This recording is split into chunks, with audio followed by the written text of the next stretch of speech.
딥러닝과 불교, 기다리고 기다리시던 인공지능에 대한 본격적인 이야기고, 오늘 굉장히 중요한 이야기입니다. 딥러닝이 왜 사람들이 자꾸 딥러닝 하는가, 그 이야기를 좀 해볼까 합니다. 영국 파운드화가 작년 가을에 이렇게 바뀌었습니다. 여기 보시면 오른쪽에 우리 할아버지가 그 1차 산업혁명이죠. 그 증기기관을 제일 처음 만든 그 제임스 와트라는 분입니다. 이분이.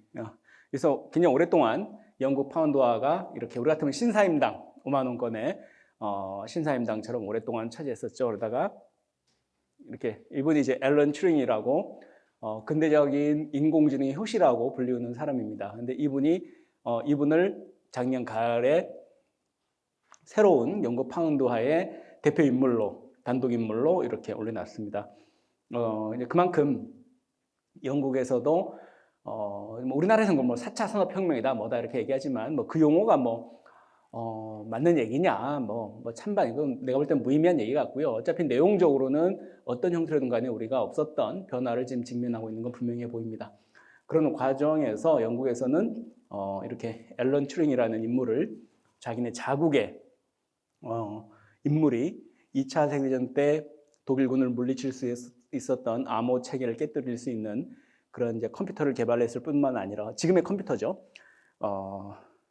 지금의 우리가 흔히 얘기하는 딥러닝, 인공지능의 효시가 될 수 있는 가장 최초의 현대적 의미의 인공지능의 아이디어를 최초로 제공했다라고 평가받는 앨런 튜링을 이렇게 자신의 그 파운드화에 이렇게 명시하는 그런 일이 있었습니다. 자, 여러분 돌아가셨지만 잘 아시는 스티븐 호킹 박사는 이렇게 얘기합니다. 인공지능 기술이 인류 문명사에서 최악의 사건이 될 수도 있다. 이뿐만이 아니죠. 일론 머스크 아까 잠깐 보셨지만 현존하는 인류의 가장 큰 위협은 아마도 인공지능일 것이다. 이런 말씀하시죠. 그래서 지금 일론 머스크는 여러분 아시겠지만 다양한 활동도 하고 있고 다양한 비즈니스를 하고 있지만 그 와중에도 그 자신들의 아기들, 그러니까 자녀들을 위해서 인공지능 학교, 초등학교 수준의 그 인공지능 학교를 설립해서 어떻게 하면 인공지능하고 인간하고 같이 조화롭게 살아갈 수 있는지에 대한 교육을 어릴 때부터 시켜야 된다라고 해서 그런 교육 이념 바탕으로 해서 그런 이제 교육기관들을 짓고 지금 이제 교육을 하고 있습니다. 여러분 잘 아시죠? 우리 2016년도죠. 서울에서 알파고하고 이세돌이 붙었고 그때 4대1로 이세돌은 어떻습니까? 그때 뭐라 그랬죠? 힘들다고 그랬죠?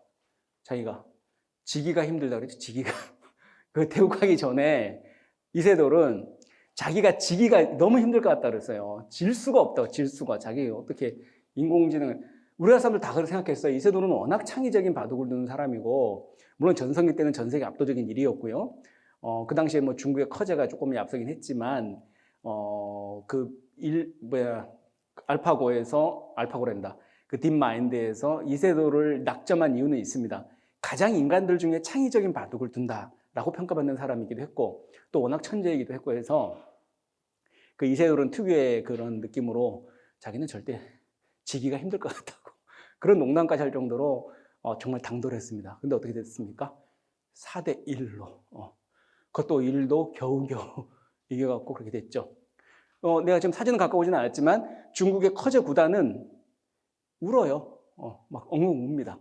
실제로. 여러분 영상 보시면 아실 거예요. 그 알파고한테 져갖고, 정확히는 알파고 아니죠. 볼까요? 여러분 알파고가 어떻게 됐는지 모르죠. 그때 이후로. 우리의 알파고는 어떻게 됐을까요? 그거 한번 제가 여기 왔으니까 한번 알려드릴까요? 여기 알파고 리라고 나와 있죠? 이 리가 왜 리인 줄 아세요? 이세돌 이겼다고 리를 붙인 거예요. 이건 무슨 얘기예요? 마치 전쟁에서 상대편 적장의 목을 딴 것처럼 나는 알파고, 이세돌을 이긴 알파고야 해서 그때 알파고보다 더 이제 한 단계 업그레이드 됐던 알파고 리입니다. 근데 이 친구가 이제 이세돌 구단 앞에 4대1로 이겼죠. 이때만 여기 숫자들은 뭐냐면 이 인공지능의 능력을 계량화로 한 수치로 한번 표시해 본 겁니다. 그러니까 이제 여기 한 3,739니까 나중에 알파고 제로보다 훨씬 낫죠. 그러니까 알파고라는 건 뭡니까? 같은 인공지능들끼리의 싸움에서도 가장 성능이 떨어지는 겁니다. 알파고는. 가장 이제 못난 인공지능인 거죠. 우리가 그렇게 대단해 보이는 알파고도. 그 알파고 리가 알파고 마스터가 나오는데 이 알파고 마스터는 뭐냐면 그 중국의 지금 그 당시에도 세계 1위였죠. 커제 구단을 3대 0으로 완파해 버립니다. 그래서 알파고 마스터라는 이름을 이제 달게 되죠. 근데 최근에 2017년도에 나온 것은 알파고 제로입니다.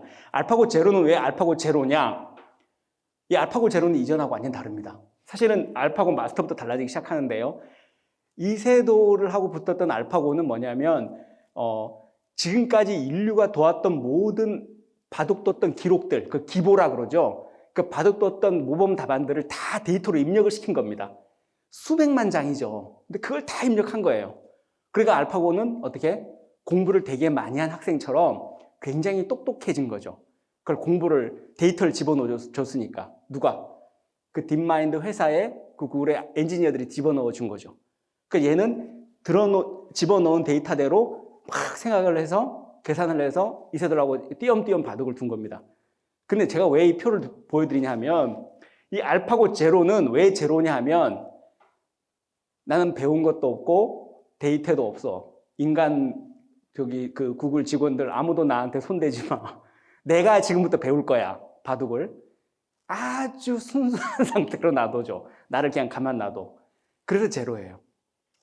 그래서 이 친구가 스스로 온라인상에서 데이터를 모으고 본인이 룰도 공부하고 다 해서 학습을 한 겁니다. 그런데 그게 더 어떻게 인간이 전혀 개입을 안 한 거지 사실은. 그러다 보니까. 그런데 어떻게 됐다? 알파고 제로가 알파고 마스터하고 알파고 리를 상대로 인공지능 대 인공지능끼리 바둑 게임을 붙여본 거예요.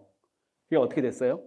알파고 리에서는 100대 빵. 그러니까 이세돌을 이겼던 그 인공지능하고는 100대 0. 100대 빵이 한 번도 지지 않았어요. 그리고 그 커젤을 이겼던 알파고 마스터에는 89대 11. 뭐 비교가 안 될 정도로 압도적으로 이겨버렸죠. 이게 알파고 제로입니다. 놀랍지 않으세요? 배운 게 아니야. 알파고는 인간이 지금까지 배웠던 모든 바둑의 기록들을 다 데이터로 넣어줘서 이긴 거거든요. 이세돌을.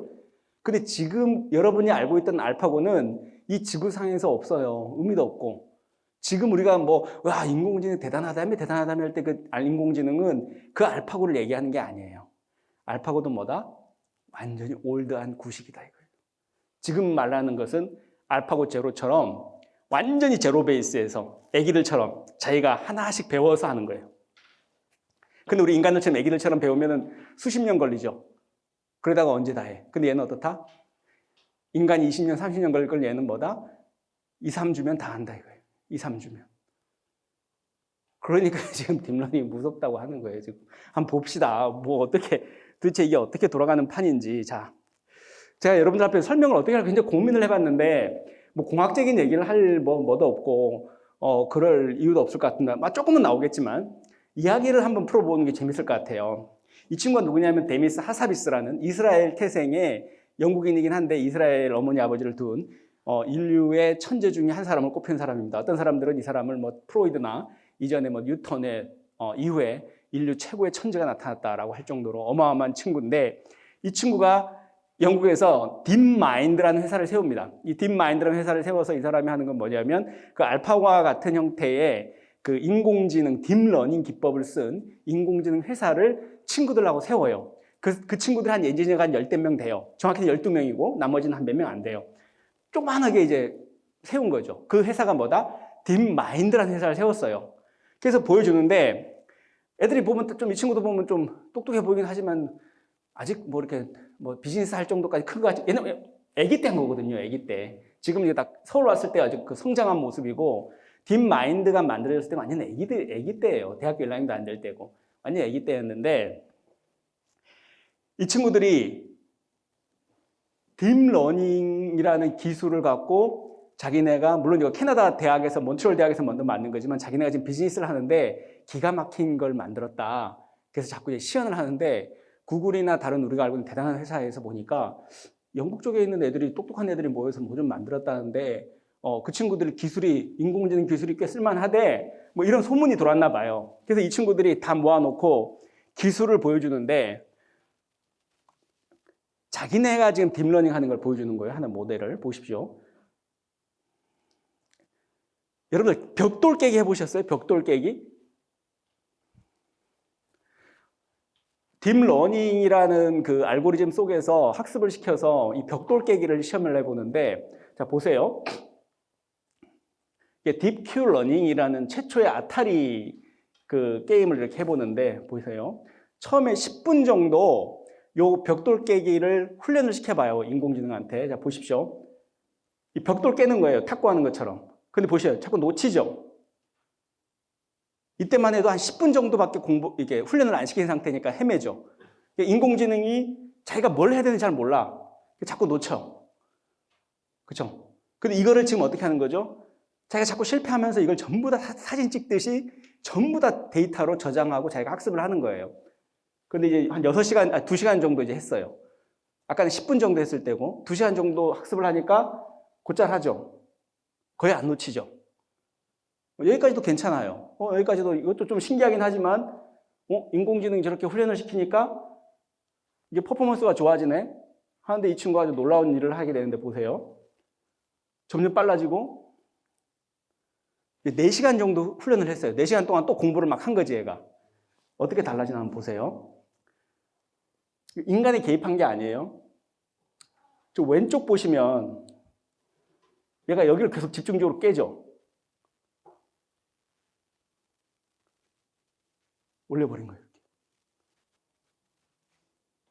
원래 자동으로 좀 점수 먹고, 이거 어렸을 때 해본 사람들은 이거 놀라운 거 알 건데. 저거를 제가 알아내버린 거예요. 그래서 계속 저렇게 하는 거죠. 그래서 놀라운 게 뭐냐면, 저 엔지니어 업계에서는 저렇게 하잖아요. 그러면 저거를, 저 알고리즘을 또 다른 사람이 했을 때 그대로도 저렇게 나와야 돼요. 그래서 했는데 또 그대로 되더라 이거예요. 근데 그때 딱 하나 차이가 있다면, 아까도 왼쪽을 뚫었잖아요. 오른쪽을 뚫는 정도? 근데 이거는 도대체 그쪽 사람은 충격적인 거였던 거예요. 아니, 인공지능이 생각을 하는 거야? 얘가 도대체 저걸 어떻게 알아냈으며, 또 하나 우연히 알아냈다 한들, 저거를 계속 저런 기법을 통해서 계속 저렇게 강화시켜 간다고?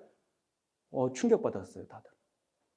이거 뭔데? 이거 뭐 썼는데? 근데, 너희들이 쓰는 인공지능 그게 뭔데? 근데, 이 사람들 딱 얘기한 게, 우리 딥러닝이라는 거 써. 그건 뭔데? 아는 사람, 다 그렇게 물어본 거예요. 우리도 한번 그 딥러닝이 뭔지 알아보자고요. 그래서 이 친구들이 이 기술을 갖고 구글에서 어떻게 했다? 바로 계약을 합니다. 이 딥마인드를 통째로 사버려요. 12명의 엔지니어를 5천억이 넘는 돈에 사버린다고 바로. 그래서 이 친구들이 통째로 어떠한 조건도 달지 않고 딱 하나 조건이 뭐다? 우리의 모든 기술이 아까 우리 전 시간에 배웠던 것처럼 윤리적으로 되어야만 한다는 그 최소한의 전제 조건. 구글에 가더라도. 뭐 구글도 이렇게 뭐라 합니까? Don't be evil 해갖고 뭐 우리 스스로 사악해지지 말자 이걸 모토로 내세우잖아요. 뭐 요즘에 어떤지 모르겠지만 구글이 그래요. 그래서 구글하고 딥마인드하고도 어떻게 우리가 나쁘게는 쓰지 말자. 뭐 이렇게 일단 합의를 보고 넘어갔어요. 그래서 이 친구들이 구글 딥마인드가 된 거죠. 그래서 구글을 앞에 달았고, 그래서 이 사람들 개발한 게 요 아타리를 바탕으로 해서 알파고를 만든 거예요. 그래서 그걸 서울에 갖고 온 거란 말이죠. 그 시나리오, 그 이야기가 그래요. 그래서 자, 한번 볼까요? 지난번에 제가 또 얘기했지 모르게 엔비디아라는 회사가 요즘 그 대만의 젠슨 황이라는 그 CEO가 굉장히 유명하죠. 이 엔비디아가 지금 전 세계 시가총액 10위로 좀 들어섰죠. 이 친구들이 왜 대단하냐면, 여러분들 컴퓨터를 만져보신 분은 아실 거예요. 이 엔비디아라는 게 그래픽 카드를 만드는 회사였어요, 과거에는. 근데 그냥 그 정도였겠지 생각했는데 이 친구들이 지금 어마어마하게 주목받고 있어요. 왜 주목받을까요? 저 예전에 우리 처사님 어떤 분들 올 때마다 농담을 자꾸 했었거든요. 나도 저기 인공지능이랑 4차 산업혁명 공부한다고 뭐 주식 얘기하길래 처사님 엔비디아 사세요. 엔비디아. 저 자꾸 전 뭣도 모르서 얘기했거든요. 근데 제가 그때 생각했던 건 뭐냐면 메타버스, 인공지능 또 사물 인식 우리 자율주행 자동차 시대가 오면 그걸 할 수 있는 걸로 그래픽 카드가 좋아야 되거든요. 그래서 이거를 사면 좋겠다 했는데 나도 그렇고 저는 당연히 관계없는 사람이고 그 밖에 있는 그 차사님도 주목을 안 했어요. 스님 그런 거 그냥 컴퓨터 그거 그래픽 카드 그게 뭔데요? 그거 별 돈 안 돼. 이런 얘기를 하더라고요. 근데 이거 아닌데 저런 돈 되는데 했는데 아닌 게 아니라 엄청나게 터졌어요. 터졌는데 터진 이유가 더 웃겨요. 뭐 때문에 더 터졌게요? 이분들. 갑자기 왜 그래픽 카드가 이렇게 잘 나간 줄 아세요? 비트코인 때문에. 비트코인을 채굴을 하려면 이 엄청나게 많은 숫자의 이 그래픽 카드가 필요해요. 이 방 같은 공장 가득히 그래픽 카드를 꽉꽉 채워놓고 이걸 계속 돌리면 어떻게 된다? 그 비트코인을 조금씩 줘요. 그걸 받아서 그걸 채굴한다고 하는 거예요.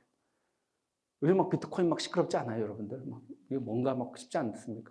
어쨌든 좋습니다. 그래서 요 엔비디아 같은 데서 이제 봅시다. 이것도 한 2016년도에선가 이렇게 한 거예요. 이제 자율주행 자동차를 처음 만드는데 자율주행 자동차가 자율적으로 운행을 하려면 어떻게 해야 돼요? 사람이 보는 것처럼 사물을 인식할 수 있어야 되잖아요. 근데 이 엔비디아라는 그래픽 카드 만든 회사에서 처음으로 이렇게 사물 인식 능력을 갖고 있는 인공지능을 선보였는데 처음에는 데이터 훈련을 안 시켰을 때는 이렇게 아주 사소한 길도 못 가요. 데이터가 입력이 안 된 상태에서는 막 사고 내려고 그러고 엉망이죠. 길도 따라서 못 가고 막.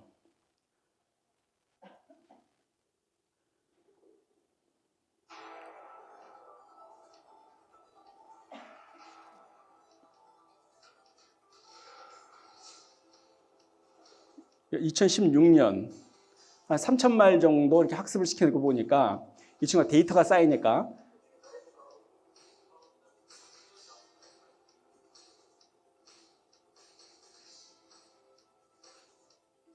저는 이제 문제 없이 가죠.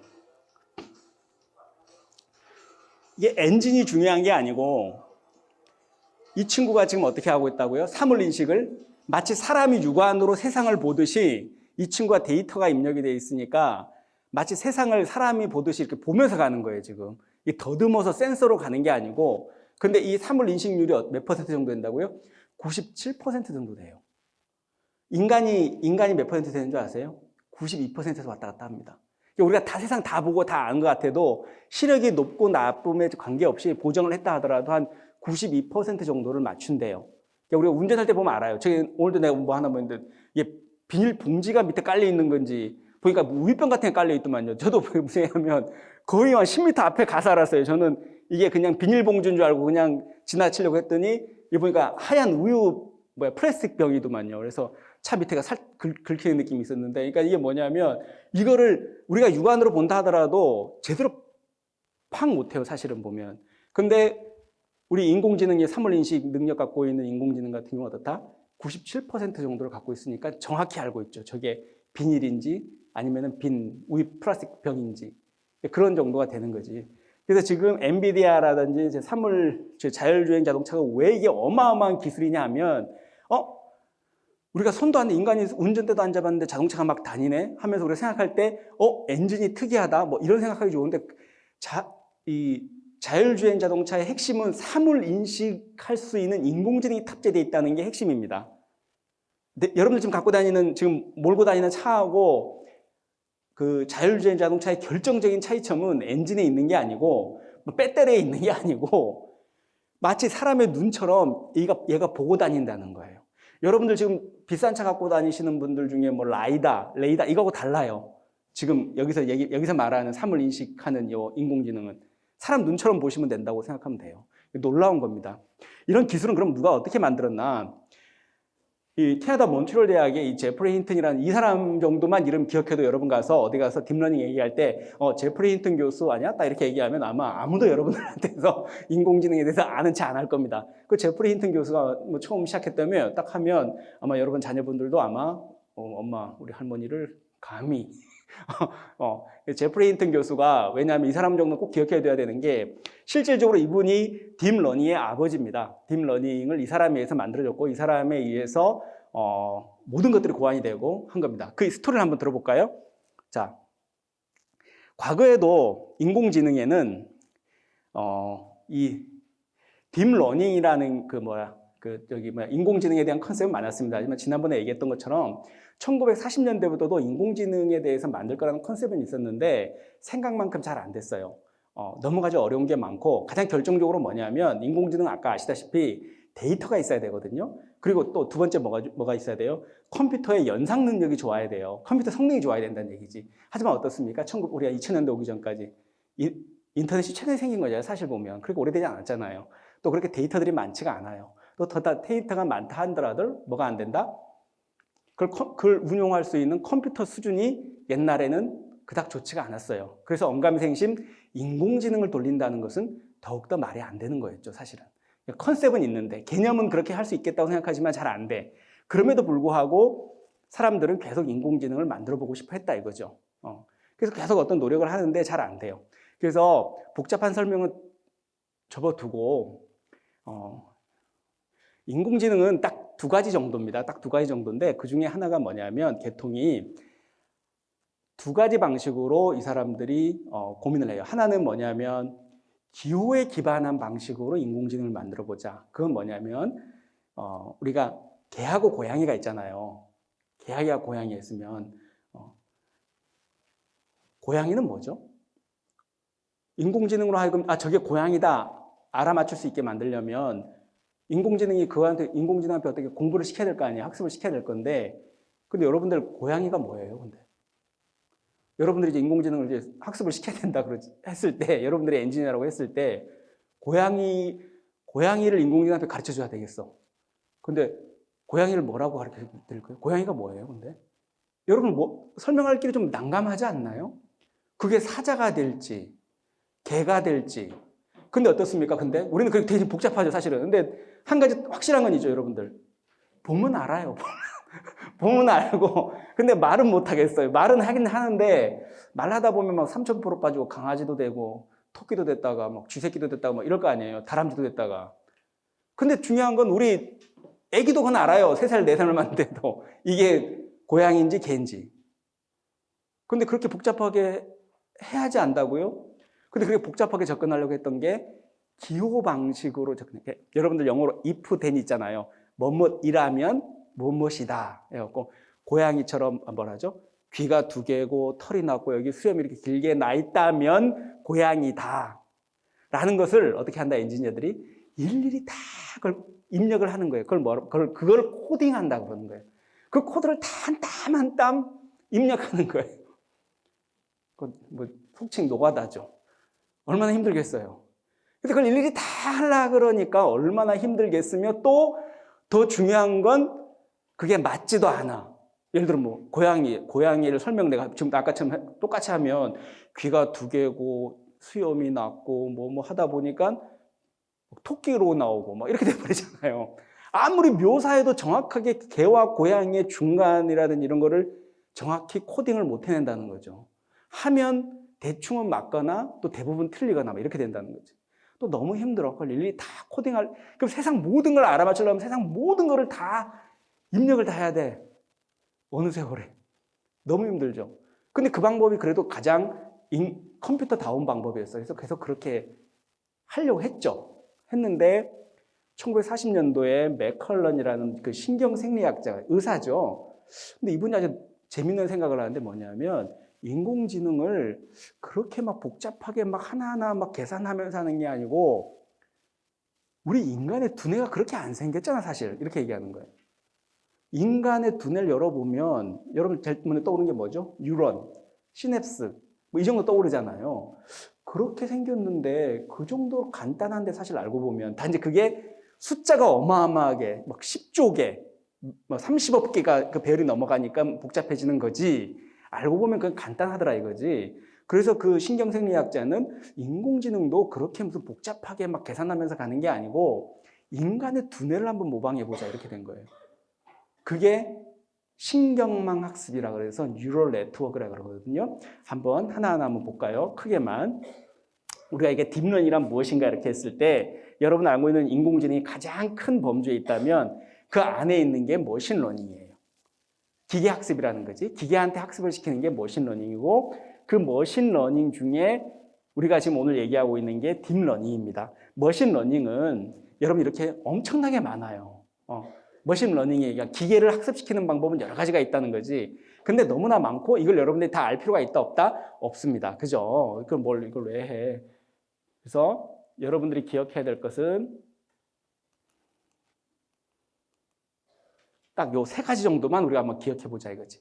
머신러닝에서는 복잡한 여러 가지 얘기가 있지만 딱 3가지 정도. 첫째, 지도학습, 비지도학습, 강화학습이 있어요. 지도학습은 뭐냐면 우리 애기들한테 우리가 공부시켜 주듯이 우리 그 조카 데려다 놓고 옆에 앉혀놓고 하는 얘기예요. 자, 요거는 사진 보여주면서 요거는 고양이야, 요거는 개야 하면서 문제와 정답을 다 알려주는 거예요. 하나씩. 이걸 지도학습이라 그래요. 지도학습. 문제와 정답을 다 하나씩 너무나 자세하게 다 알려주는 방식인 거죠. 그리고 옆에 있는 비지도학습은 뭐냐면 그런 식으로 하는 게 아니라 아래 조카를 데려다가 도서관에 그냥 풀어놔버리는 거예요. 너 공부하고 싶은 거 마음껏 공부해. 지난번에 아까 말했던 알파고 제로처럼 네가 알아서 다 해봐. 네가 알아서 공부하고 싶은 거 아무거나 다 해봐. 이런 식으로 풀어놓는 거죠. 방목형으로. 그러면 지가 알아서 공부하는 방식이죠. 그리고 조금 결은 다른데 강화학습은 뭐냐면 여러분들은 여기 왜 있는 거예요? 이 수업들 이렇게 하나씩 하면 어떻게 되죠? 학점이 생기는 거죠. 학점이 생기면 그거 모아서 또 졸업도 할 수 있는 거죠. 어쨌든 오늘 출석하는 이유는 뭐다? 물론 배우는 이유도 있겠지만 결과적으로 막연히 배움의 기쁨 뭐 이걸로 그건 개인적 주관적인 거고 명시적으로 뭐가 떨어져요? 오늘 이 시간을 하면 그 카운트 하나가 출석 처리가 되고 학점으로 넘어가죠. 한마디로 그게 뭐죠? 여러분들 좀 많이 피곤한데 버텨서 집중해서 이 시간 견뎌내는 그 보상이 뭐예요? 학점을 따는 걸로 보상이 들어가는 거죠. 여러분들 애들 왜 게임하는 줄 아세요? 왜 게임에 미치는 줄 아세요? 즉각 보상을 주니까 그래요. 보상을. 여러분들 아마 애기들 청소시키고 뭐 해서 그때마다 단돈 얼마라도 바로 그 대가를 주잖아요. 애들 잘할걸요. 정당한 대가를 주면. 그게 보상입니다. 근데 애들이 게임을만 집중하는 이유가 뭐냐면 보상이 바로바로 오니까 그래요. 보상이. 그 재미가 있는 거죠. 즉각 눈에 드러나는 내가 감지할 수 있고 감각적으로 느낄 수 있는 보상이 왔을 때 어떻더라? 사람들이 열심히 하더라고요. 근데 인공지능도 그 강화학습이라는 거를 적용해서 인공지능이 뭔가 하나를 할 때마다 포인트 1점씩 자꾸 줘. 그러니까 어떻게 되더라? 인공지능이 신기하게도 이거 더 잘하려고 하더라고요. 또 잘하고 놀랍게도 그걸 강화학습이라 그래요. 그 강화학습에 관한 대표적인 예가 뭐다? 게임이 대부분 강화학습을 기반으로 하는 거예요. 뭔가 보상을 자꾸 주는 거지. 더 잘할 수 있게끔. 그래서 지금 우리가 알고 있는 인공지능은 뭐가 합쳐진 거냐면 지도학습하고 강화학습이 합쳐졌을 때 엄청난 형태의 수행 능력을 보여준다고 알려져 있습니다. 자, 아까 우리 기호학습을 얘기했잖아요. 기호학습이 하나 있으면 그 반대편에 인공신경망이라는 저런 학습 형태가 있었어요. 인공지능에서. 근데 이 기호학습은 아무리 해도 세상의 모든 것들을 그렇게 수치와 기호로 형상화할 수가 없다는 것을 알았어요. 그래서 사람들이 이 기호학습을 포기하고 뭘 잡았다? 인공신경망 쪽으로 인공지능을 연구하기 시작했어요. 지금 여기서 보이시는 이게 뭐냐면 인간의 두뇌 속 사람의 두뇌 속에 있는 신경망을 모방을 해서 인공지능을 알고리즘을 짜보자 이렇게 된 거죠. 이게 인공신경망이라고 하는 겁니다. 지금 이게 이쪽으로 하자 해서 막 대세가 됐었어요. 근데 여러분들 이름을 기억할지 모르겠지만 마빈 민스키라는 박사가 있었는데 60년대에 저것도 대단해 보이고 되게 멋있어 보이지만 저거 안 되는 거야 하면서 저거에 오류를 많이 지적을 했거든요. 그럼에도 불구하고 저게 먹힌다고 해서 했는데 아까 말씀드렸듯이 데이터도 없고 컴퓨터 능력도 안 되고 해서 수십 년 동안 인공지능이 발전을 못했어요.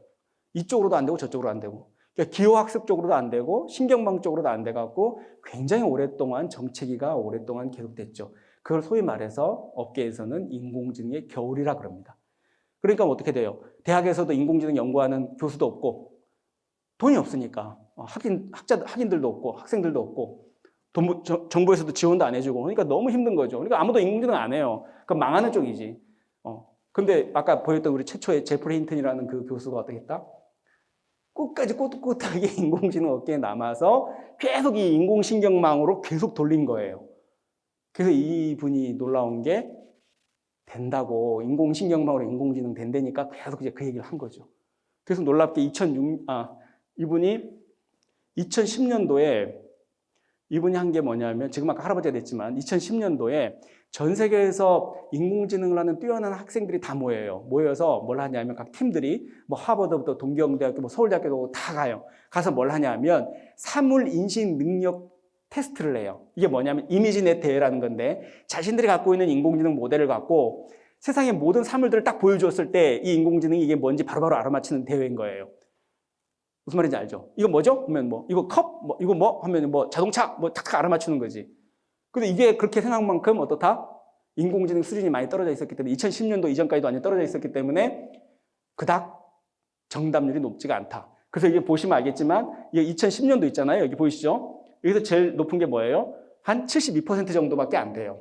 여기 트래디셔널 CV라 그래서 전통적인 컴퓨터 비전, 컴퓨터의 그 시각 능력을 따지는 대회인 거거든요. 근데 옛날 방식으로 이렇게 해보니까 2010년도까지 70% 조금 넘어요. 그러니까 컵이냐, 뭐 개냐, 고양이냐 물어봤을 때 인공지능이 알아맞힐 확률이 몇이다? 한 70%밖에 안 됐다는 거지. 근데 그 정도 갖고 무슨 인공지능이 대단하다고 하기에는 너무 좀 그렇잖아요. 그런데 이 파란색이 뭐죠? 옛날 했던 방식이에요. 근데 우리 아까 제프리 힌튼 할아버지가 몬트리올 학생들을 데리고 와서 2012년부터 이 대회에 참가하게 됩니다. 그때 가지고 간 자기네 기법이 뭐다? 인공지능 딥러닝이라는 기법을 가지고 와서 이 대회에 참가했는데 지금 보시면은 뭐지? 요 녹색 있잖아, 녹색. 녹색이 딥러닝으로 한 거예요. 근데 2012년도부터 보면 갑자기 이렇게 80, 한 5%, 6% 나오는 게 있죠. 이게 그 몬트리올 대학 아까 그 제프리 힌튼 팀들이 가서 갑자기 확 높여놓은 거예요. 그런데 2013년도부터 갑자기 녹색이 많아지죠.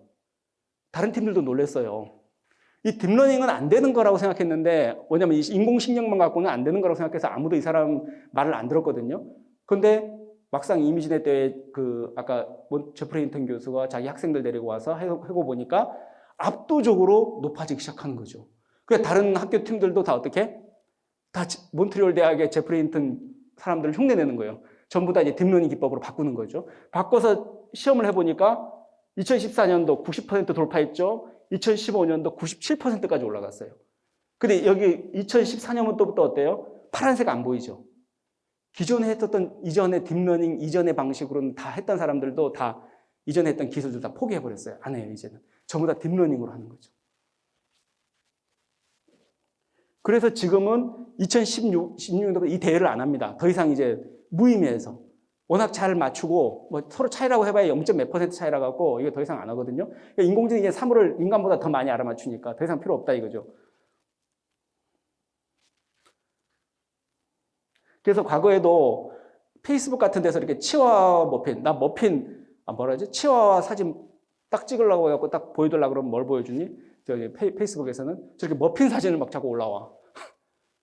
그만큼 어때요? 페이스북에서 2014년도까지만 하더라도 쓰던 게 딥러닝 기법의 인공지능이 아니다 보니까 저렇게 엉뚱한 게 자꾸 올라오는 거죠.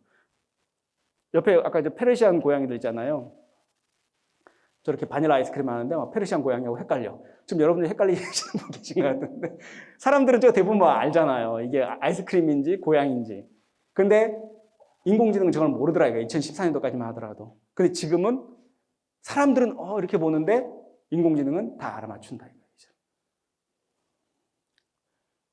근데 그게 딥러닝이 이제 알고리즘을 이제 완전히 달리하는 방식으로 쓴 거죠. 아까 얘기했던 기호학습벌이어갖고 인공신경만에 기반한 걸 했는데 그게 결정적으로 좋아지게 된 게 뭘까요? 아까 역으로 얘기하면 제가 이미 말씀을 드렸지만 2010년도부터 2014년에 그 이후부터 뭐가 좋아졌죠? 데이터가 엄청나게 폭발적으로 증가했죠. 우리 뭐 구글이다든지 여러분들 뭐 다음 카카오 다 알잖아요. 이런 것들이 생기면서 데이터들이 엄청나게 많아지니까 인공지능 쓸 수 있는 재료가 엄청나게 많아진 거죠.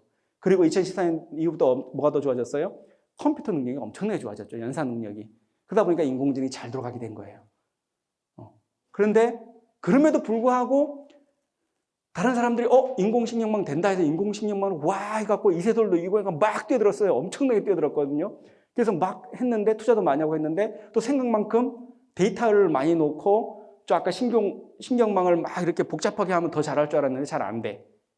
근데 이때 나온 사람이 아까 제프리 힌턴 교수가 아까 그 논문을 발표하면서 초기값만 살짝만 잘 조정해주면 결과도 좋아진다 해갖고 데이터를 좀 덜어내고 초기값을 좀 조절해줬더니 굉장히 결과가 정확해지더라. 뭐 이렇게 됐죠. 지금 아까 제가 뭐 논문 살짝 보여드렸던 내용이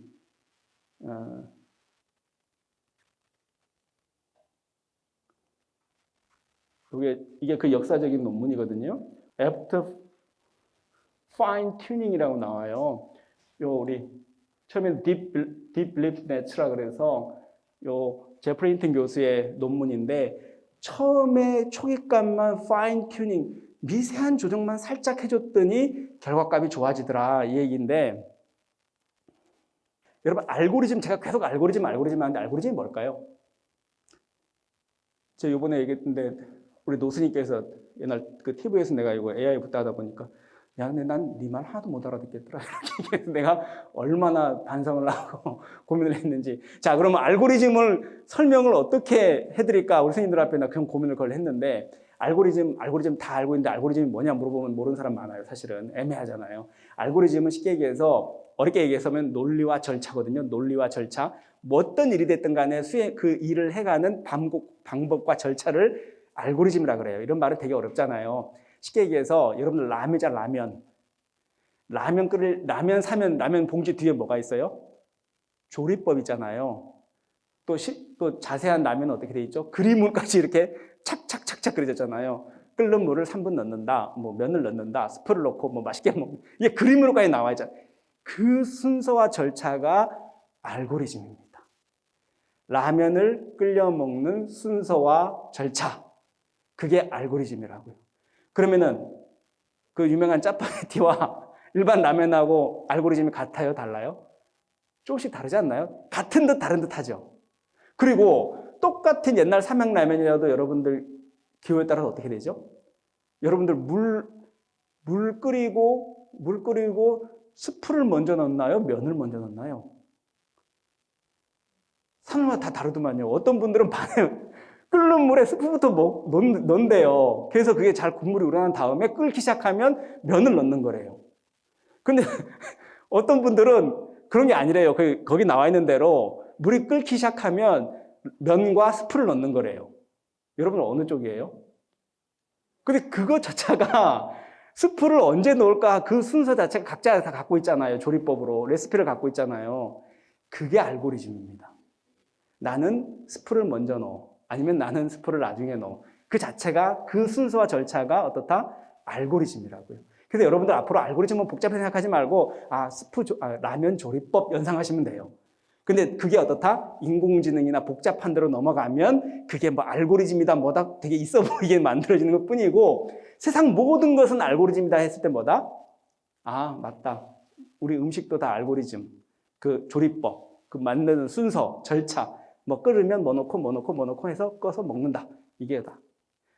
그 알고리즘을 어떻게 만드느냐가 중요하겠죠.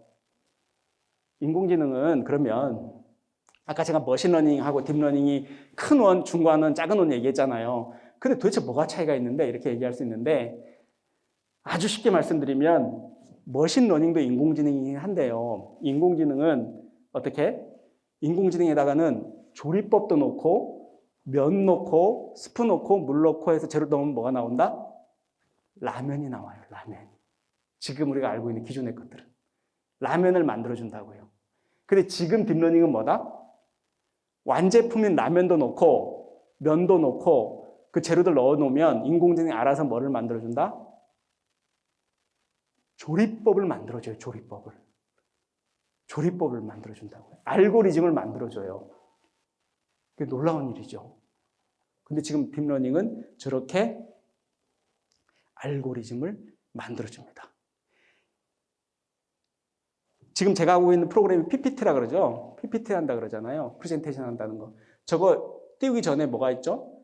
윈도우즈가 있죠. 윈도우즈. 그럼 여러분 컴퓨터에서 써보잖아요. 윈도우즈. 그 윈도우즈가 여러분들 쓰기 되게 편하지만 저거 얼마나 오랫동안 만든 것 같아요? 저 컴퓨터 이제 한 줄 한 줄 있잖아요. 저게 10억 줄, 30억 줄까지 된다 그럽니다. 그럼 저거 어떻게 하루에 다 만들었을까요? 수십 년 동안 엔지니어들이 일일이 다 코딩 작업을 한 거예요. 일일이. 하다 보면 어떻게 되죠? 잘못될 때 있죠. 그럼 버그가 생기고, 불량이 생기고, 버그가 생기고 그러는 거 아니에요. 굉장히 오랫동안 알고리즘을 한 땀 한 땀 다 짜서 코딩하고 다 입히는 거라고요. 얼마나 힘들겠어요. 근데 앞으로 어떻게 할 수 있다? 이 딥러닝으로는 그것을 인공지능이 그 방법을 알고 있기 때문에 그런 것들을 대신 다 해줄 수 있다는 거예요. 아주 몇 년 걸리는지를 인공지능이 짧은 시간 안에 다 할 수 있다는 거죠. 그래서 어디서 물어보면 딥러닝은 뭐냐? 조리법을 만들어주는 인공지능이다. 그 얘기는 뭐다? 알고리즘을 만들어주는 인공지능이래더라. 그 얘기는 뭐다? 우리 모든 것들에 대한 방법들, 알고리즘들을 다 만들어주는 인공지능이 바로 딥러닝이더라.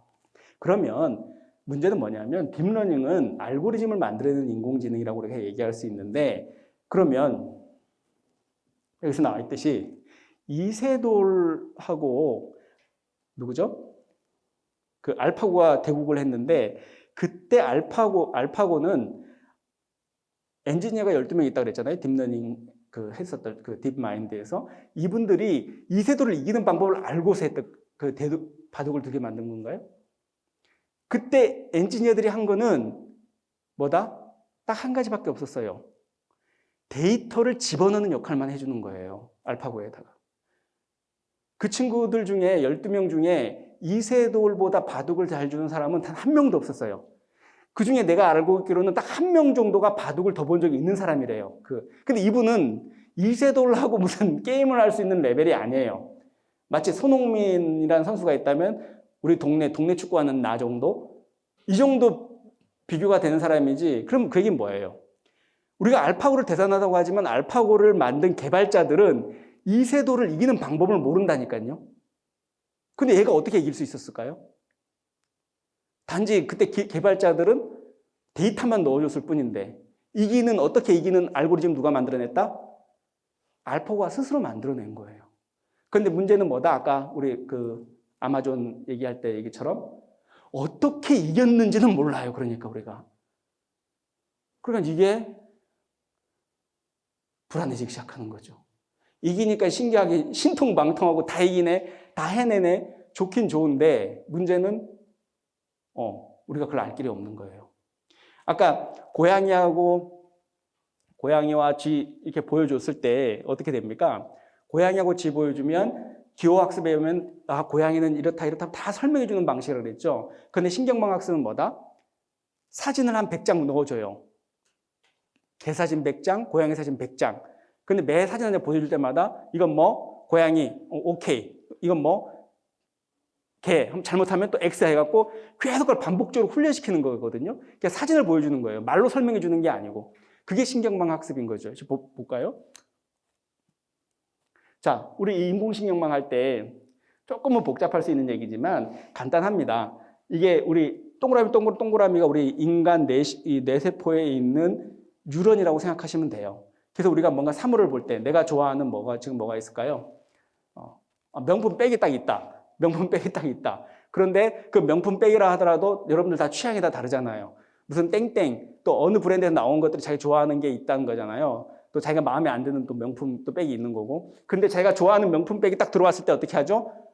자기 몸속에서 아드레날린이 분비가 되면서 뭔가 신호가 강력하게 오죠. 그죠? 근데 비싸긴 비싼데 자기 스타일이 아니야. 그건 어떻죠? 보면서도 그냥 쑥 지나가잖아요. 똑같아요. 우리 마음도 그렇지만 이 인공지능도 보면 자기가 좋아하는 뭔가 외부의 대상들이 정보가 데이터가 들어오면 자기가 좋아하는 거에 대해서 가중치를 둬요. 그러면서 그게 내가 좋아하는 거면 패스, 통과, 출력으로 시켜줬고 저장을 해요. 근데 제가 좋아하지 않는다. 그러면은 다시 또 돌려보내버리고. 그런 방식으로 이제 계속 이걸 반복적으로 하는 거거든요. 봅시다. 자, 아까 이 동그라미 있잖아요. 이게 우리 저기 유런처럼 생긴 거. 이거를 이렇게 분석해보면 이게 좀 수학처럼 보이긴 하는데 어떻습니까? 여러분들 어렸을 때 공부해보면 알겠지만은 저렇게 x1, x2, x3 이렇게 쭉 정보들이 와요. 세상의 모든 것들에 대한 백에 대한 정보들이 쫙 와요. 내가 좋아하는 건지 싫어하는 건지 딱 왔을 때 내가 좋아하는 건지 안 좋아하는 건지 어떻게 한다? 저렇게 가중치를 딱 W를 줘갖고 어떻게? 시그마면 다 덮했다가 더했다가 곱하고 더하고 결과 0보다 크냐 작냐. 알고 보면 이거 여러분들 좀 생소할 수도 있겠지만 공학자들이나 이거 봤을 때 굉장히 쉬운 너무나 간단한 수학식이거든요. 근데 이게 전부예요. 너무나 간단한 식이에요. 근데 이것들이 문제는 뭐다? 이게 막 수십억 개 너무나 숫자가 많게 저렇게 펼쳐지면 복잡해지기 시작한다는 거죠. 그러니까 근데 알고 보면 저걸 분석적으로 깨서 분석해 들어가 보면 결국 저 수식밖에 없다는 거예요. 우리가 인공지능을 하면 대단히 막 복잡하고 굉장히 막 뭐 신비하고 굉장히 어려운 고도의 천재들이 만들어낸 수식이 있을 거라고 생각하는데 알고 보면 뭐다? 저 수식이 전부입니다.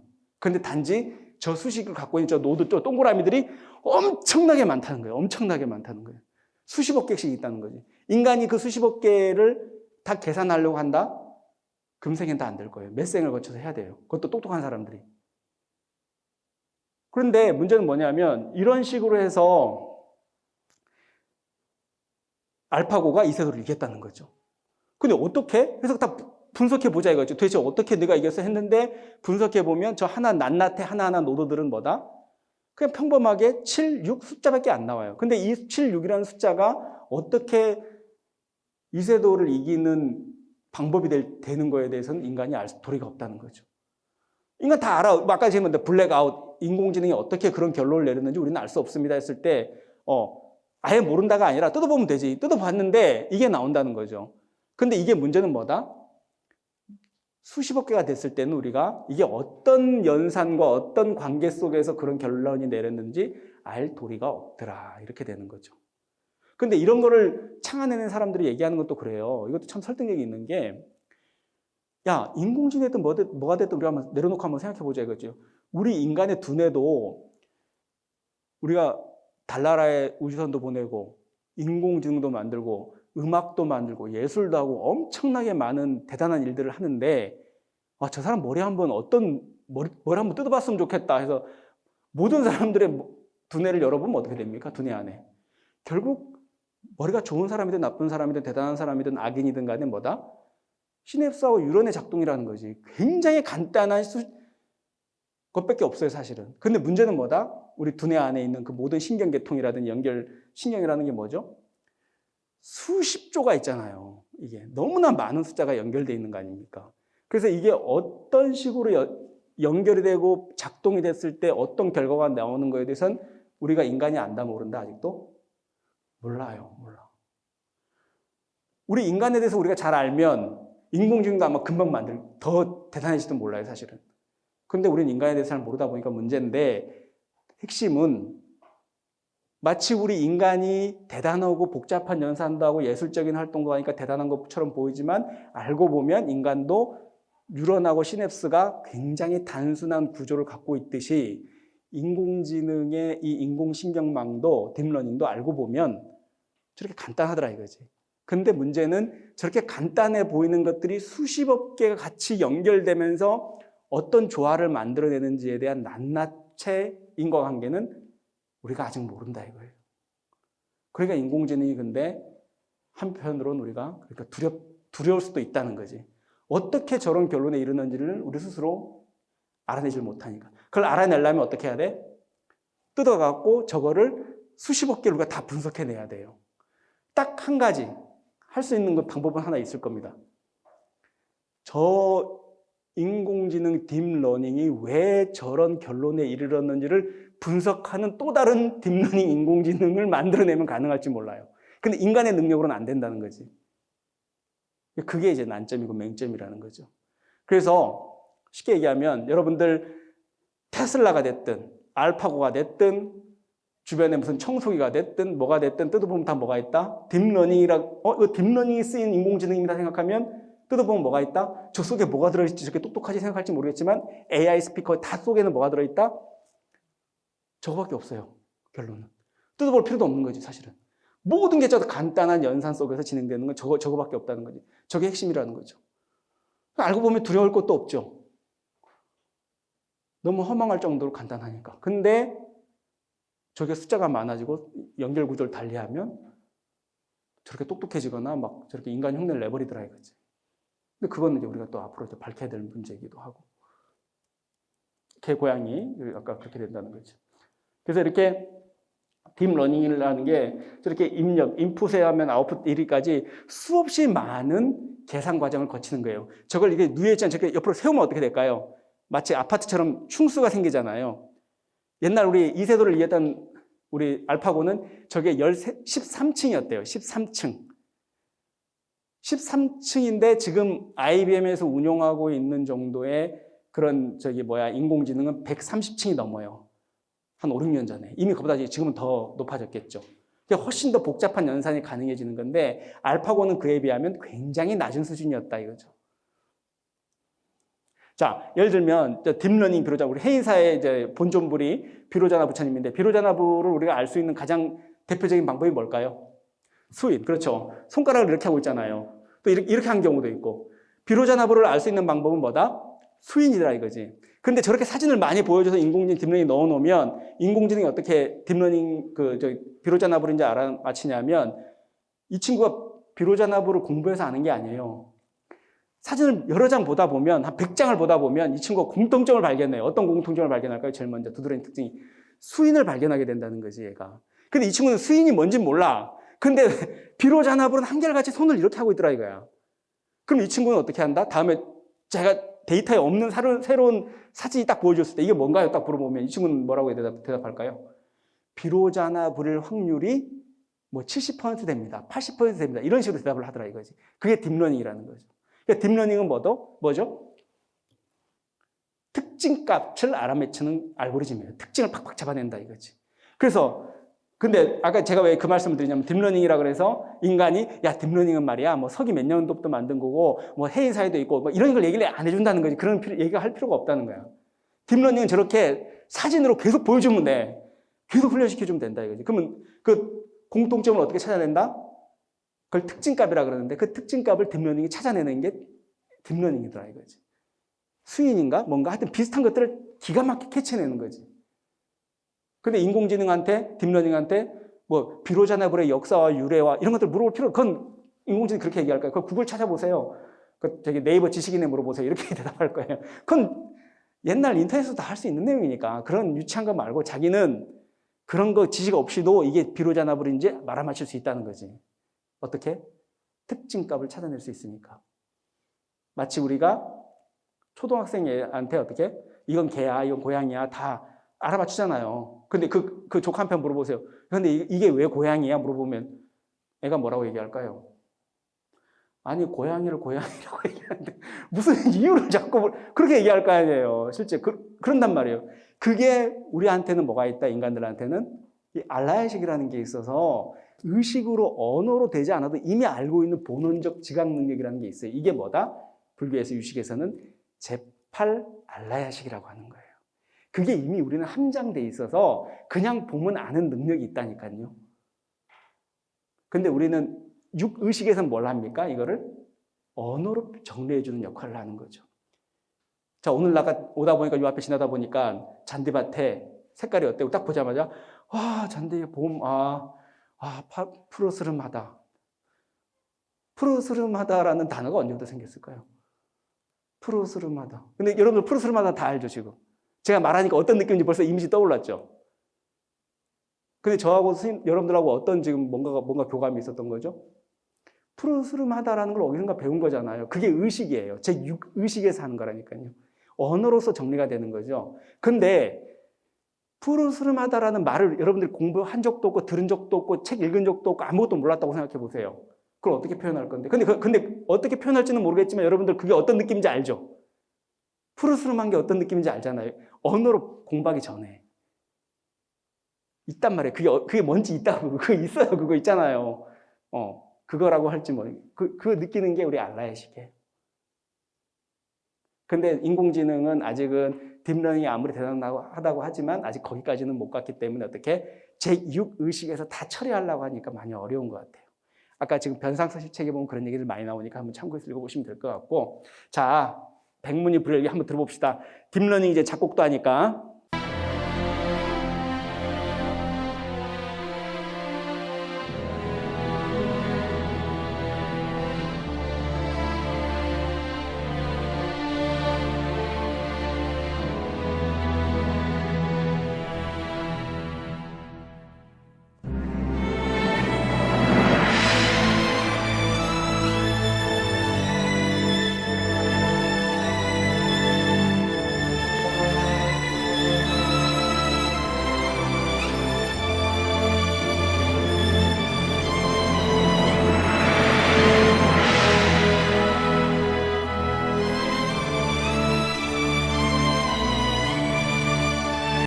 이것은 에이바 테크놀로지스라는 데가 들어가면 다양한 인공지능이 만들어낸 음악을 들을 수 있어요. 이런 식인 거예요. 그 노트들 있잖아요. 있으면 음표를 이 친구가 문법처럼 따라가면서 자기가 창작해내는 거예요. 다 데이터에 기반한 거죠. 봅시다. 지금 이 겐이라고 내가 지금 이거 링크를 해줬어야 됐었는데 저 불교 신문에 그 딥페이크라는 글을 실었던 적이 있거든요. 거기 보면 이 겐이라는 거에 대해서 이 겐이라는 인공지능 딥러닝 기술에 대해서 상세하게 설명이 되어 있으니까 참고하시기 바라고요. 2014년부터 보시면 이게 누가 그런 거냐면 인공지능이 만들어낸 사람의 이미지입니다. 놀랍지 않아요? 지금 2018년도 한 2, 3년 전에 얼굴 보면 이게 사람 얼굴 다 사진인 줄 알겠죠? 인공지능이 스스로 만들어낸 거라면 누가 믿겠어요? 이렇게 인공지능은 스스로 인간의 모습도 만들어낼 수 있습니다. 더 재미있는 것은, 더 주목해야 될 건 여러분들이 봤을 때 2014년도하고 2018년도 한번 비교해 보세요. 수준 차이가 많이 나죠. 근데 이게 불과 5년도 안 걸린 상태에서 이렇게 빠른 발전을 보였다는 거죠. 2014년도는 뭐죠? 아까 우리 이미지넷 그 그래프 보여줬을 때 제프리 힌튼 교수가 드디어 모든 그 참가팀들이 2014년도부터 어떻게 했어요? 자기네 방식을 다 버리고 딥러닝 기법을 사용하기 시작했던 겁니다. 그러니까 딥러닝 기술이 이미 보편화되기 시작하면서부터 인공지능이 비약적으로 발전을 하기 시작하는데 그때하고 이제 비교해봤을 때 어때요? 2014년도가 분기점이죠. 그 이후로부터 이렇게 막 발전하잖아요. 근데 이 기간이 어떻다? 굉장히 짧아지더라 이거지. 놀라울 정도로 한 해가 다르다는 거죠. 자, 그 마리아 칼라스 아시죠, 여러분들? 요즘 이런 기술 갖고 어떻게 해요? 2022년도, 2020년도 넘어서면서 어떻게 하죠? 요즘 디지털 휴먼에 대해서 굉장히 말 많잖아요. 그죠? 그 디지털 휴먼 기술로 해갖고 지금 사람을 이렇게 표현하게 되는 거잖아요. 이게 실제 무대입니다.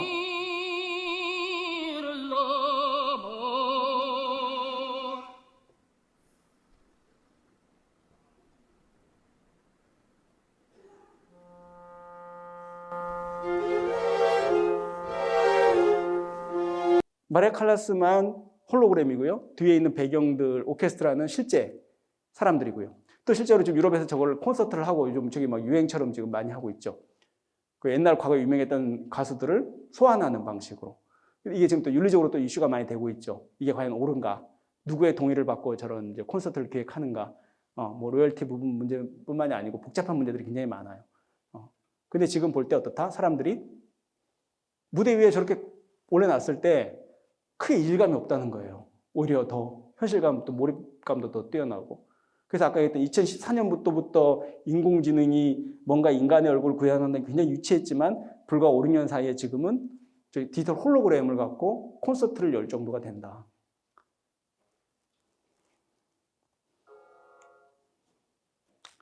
이 얘기까지 덧붙여야 될 것 같습니다. 그래서 딥러닝이 굉장히 지금 발전하고 있는데 아마 여러분들 듣기에는 언론에서는 재작년은 인공지능이 해, 작년은 메타버스에 해, 막 이런 식으로 자꾸 얘기하는데 그런 구분법이나 이런 얘기들이 되게 이제 안 맞는다는 걸 제가 초반에 말씀드렸던 것 같고 지금 제가 드리고 싶은 얘기는 여러분 어차피 인공지능 강의를 지금 듣고 계시기 때문에 아마 올해가 또 2016년도에 알파고 쇼크라고 할 정도로 어마어마한 일이 있었잖아요. 이세돌리가 이제 알파고한테 지고 하면서 전 세계에 이제 알파고 쇼크라고 할 정도로 인공지능 열풍이 닥쳤는데 아마 올해 이제 또 이 알파폴드 때문에 제2의 인공지능의 어떤 그런 엄청나게 중요한 이제 해가 열렸다고들 다들 얘기합니다. 그 이유가 뭐냐면 이 알파폴드 때문인데요. 이 알파폴드라는 게 뭐냐면 우리 인간이나 모든 생명체의 기반은 이 단백질 구조에 의해서 다 이루어진 거잖아요. 우리 마치 인공지능 로봇이 있고 우리 지금 이 영상기가 있다 그러면 이것은 뭘로 이루어졌나요?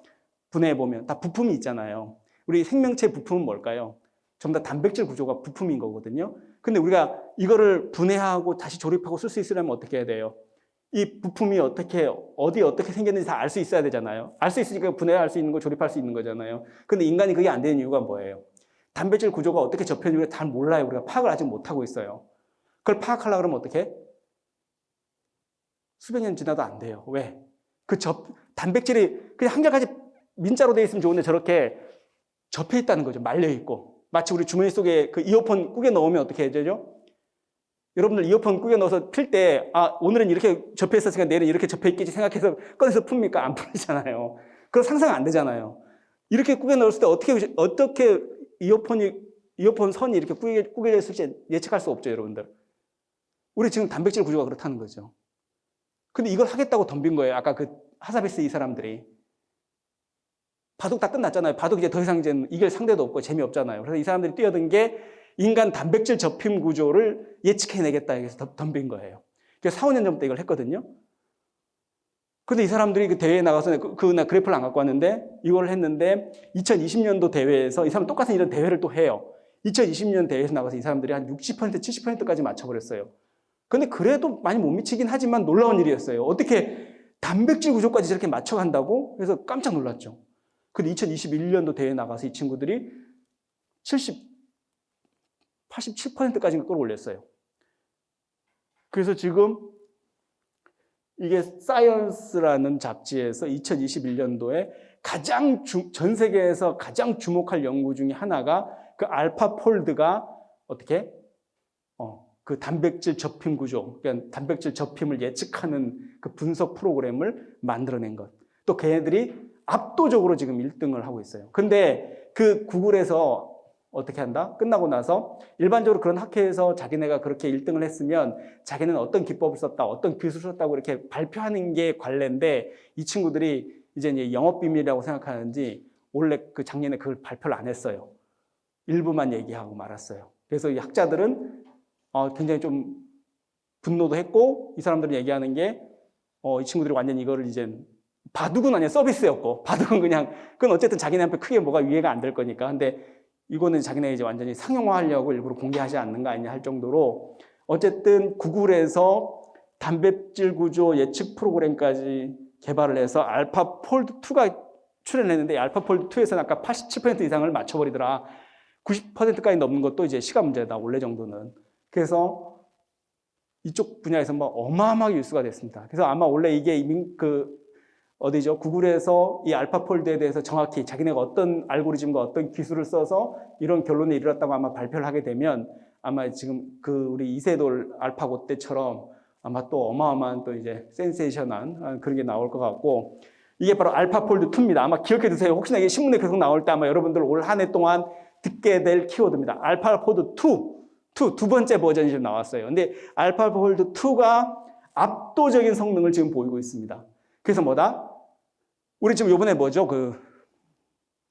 코로나 바이러스가 한 20개 정도의 단백질 구조를 갖고 있대, 접힘 구조를. 근데 그걸 다 알기 때문에 우리가 바이러스나 백신 같은 걸 다 바이러스 백신들을 만들어낼 수 있는 거잖아요. 그래서 앞으로도 저런 단백질 백신 접힘 구조를 미리미리 우리가 알 수 있으면, 예측할 수 있으면 다른 바이러스나 이런 것들에 대해서 백신도 빨리빨리 만들 수 있고 다른 질병, 다른 것까지 다 할 수 있다는 거예요. 유전병까지도. 그래서 이거는 생명의 비밀을 캐내는 정도의 어마어마한 연구인 거예요, 이걸. 근데 이걸 다 할 수가 없었어요, 사실. 너무 많기 때문에.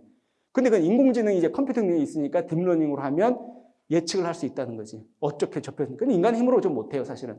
인공지능이니까 가능한 거지. 너무나 많은 숫자니까. 뭐 수십억 개가 넘어가는 걸 어떻게 다 해, 인간이. 근데 요번에 이걸 10년 동안 해왔던 연구자들 자체가 깜짝 놀라기도 했고, 거의 울먹울먹 할 정도예요. 자기가 수십 년 동안 매달렸던 것을 알파폴드는 뭐다? 1, 2년 만에 끝내버렸다는 거예요. 세상이 지금 그렇게 가고 있어요. 아마 지금 이거 정도는 잘은 모르더라도 여러분들 이름 정도는 기억해 두실 필요가 있다. 그리고 더 놀라운 거는 한국의 백민경이라는 요 PhD 박사가 지금 포닥으로 지금 워싱턴에 가 있는데 워싱턴 베이커 교수라는 사람하고 지금 조인을 해갖고 로제타 폴드를 만드는데 이 사람 지금 프로그램도 이 사람 원래 인공지능 학자도 아니고 화학자인데도 불구하고 지금 거의 알파폴드 2에 육박하는 정도의 정확도를 보이고 있대요. 이분도 지금 그래서 어마어마하게 상 받고 지금 작년부터 주목받기 시작했거든요. 우리 초창기에 지난번에 유전자 과학 기술 누구 얘기했죠? 제니퍼 다우드나 교수 얘기했죠. 유전자 과학 기술 얘기하면서 아마 이 부분도 아마 우리나라 요 백민경 박사를 중심으로 한 연구가 굉장히 지금 선도적인 역할들을 많이 하고 있어서 아마 기억해 두시면 좋으실 것 같습니다. 아까 우리 전오식, 육식 얘기하고 그랬죠. 사실은 우리 그 인공지능 딥러닝의 구조가 우리 인간이 외계 사물을 인식하는 구조하고 거의 흡사하거나 동일해요, 사실은. 근데 전오식, 우리가 눈, 귀, 코, 혀, 몸으로 각각의 우리 이미지들이나 감각들, 그 식을 모으잖아요. 그게 소위 말해서 자상이라고 표현합니다. 각각의 상이라 그런 거죠. 그럼 제 육식, 제 의식에서는 뭘 하냐면 이거를 공상이라 그러는데 우리가 전 오식으로 모은 다양한 형태의 데이터들, 상들을 그 공통점을 추려냅니다. 그래서 그걸 공상을 만들어내요. 근데 그 공상을 만들고 공통점을 추려낸다는 게 뭐를 통해서 하죠? 아까 푸르스름하다 하는 것처럼 언어를 통해서 그거를 공상을 패턴을 만들어냅니다. 아, 이것은 빨갛다, 이것은 노랗다, 이것은 동그랗다, 네모다. 이 얘기는 뭐냐면 우리가 언어를 통해서 그거를 공상을 패턴을 만들어내는 작업들을 한다 이거지. 그게 우리 육식이라는 거예요. 근데 우리 인공지능이나 딥러닝은 이 육식 단계까지밖에 모르기 때문에 육식 안에서 그 모든 판단을 다 하려고 그래. 그래서 아까 했던 우리가 알라야식 같은처럼 본원적 지각 능력, 우리 내면에서 아는 그런 지각 능력에 대해서는 이해가 없다 보니까 아직 인공지능이 여러 가지 문제가 있는 게 아니냐 이런 지적들이 꽤 있습니다.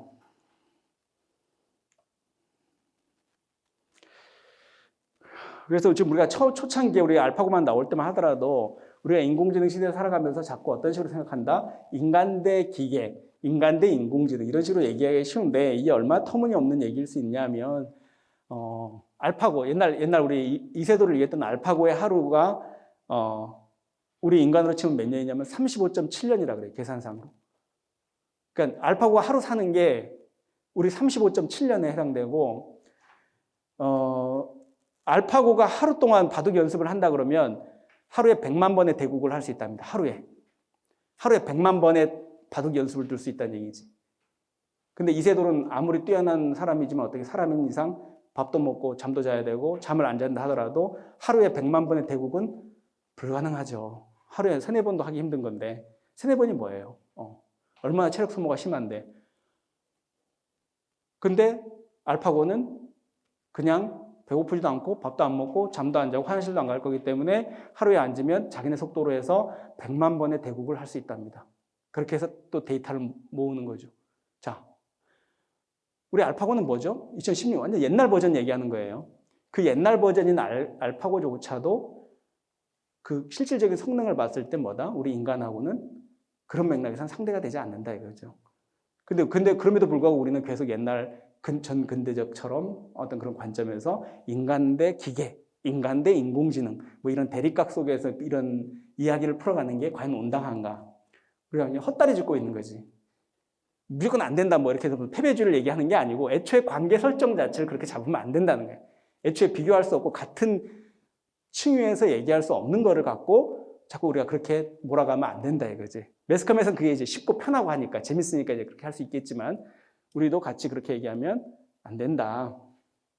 그래서 아까 우리 첫 번째 시간에 우리 유전자 과학 기술 얘기하면서 우리가 포스트 휴머니즘 얘기도 잠깐 했지만 핵심은 인공지능이 무엇이냐, 인간이 무엇인가에 대한 개별적인 그런 존재들에서 개념 규정하는 것도 중요하지만 앞으로 더 중요한 건 관계다 이제 관계.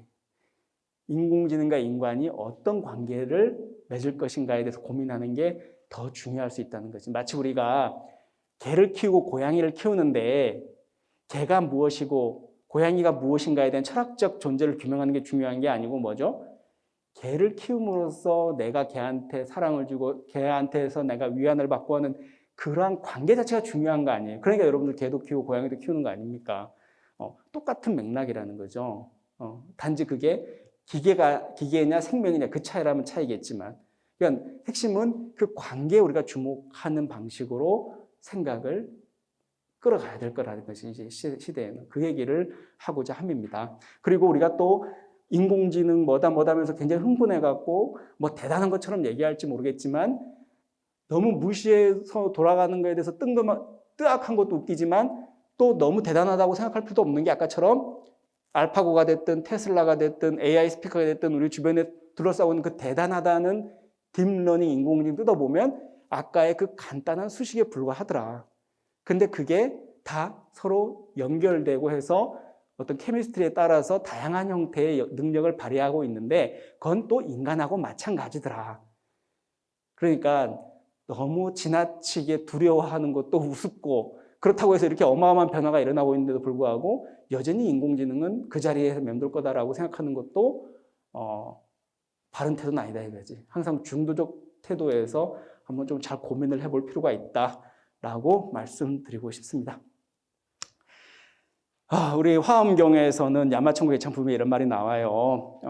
심여공화사라 화종조오음이라 일체세간 중에 무법이 부조라. 해서 우리가 화엄경 얘기할 때는 이런 얘기를 많이 해요. 야마천국의 참 마음은 화가 같아서 갖가지 것들을 그려내나니 일체세간 가운데 만들어내지 못하는 것이 없구나.